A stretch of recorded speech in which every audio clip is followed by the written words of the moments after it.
There's been controversy over a new election bill passed by the Georgia House last night. Black clergy members from across the state held a virtual press conference today to express their dismay. They claim it's just another attempt to suppress voters. Jessica Cha talked with people on both sides of the issue to see where they stand. House Bill 1464 would allow the GBI to check paper ballots after an election, investigate election fraud claims, and limit counties from receiving public donations for their elections. State Representative James Burchett, one of the sponsors, says it'll improve election security and increase transparency on how ballots are handled. This is good policy. We're creating, expanding the right to vote. And the security piece, it's important to secure our elections. Regardless of what your political leanings are, security in elections is important.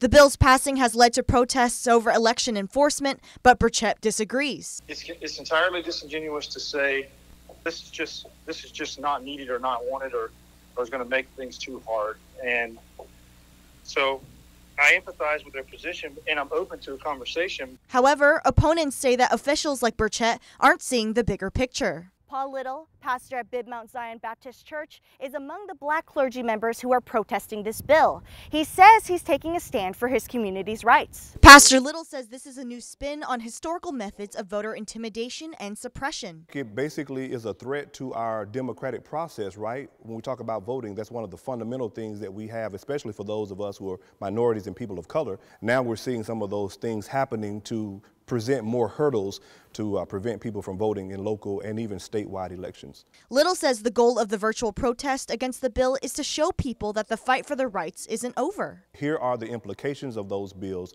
and here's how we must make the necessary adjustments to still exercise our rights to vote. Want to make sure we're clear that even though the rules have changed, we don't stop playing the game, we just switch our strategy. In Macon, Jessica Cha, 13 WMAZ News. The bill now goes to the Senate for debate. This year's legislative session is scheduled to end April 4th.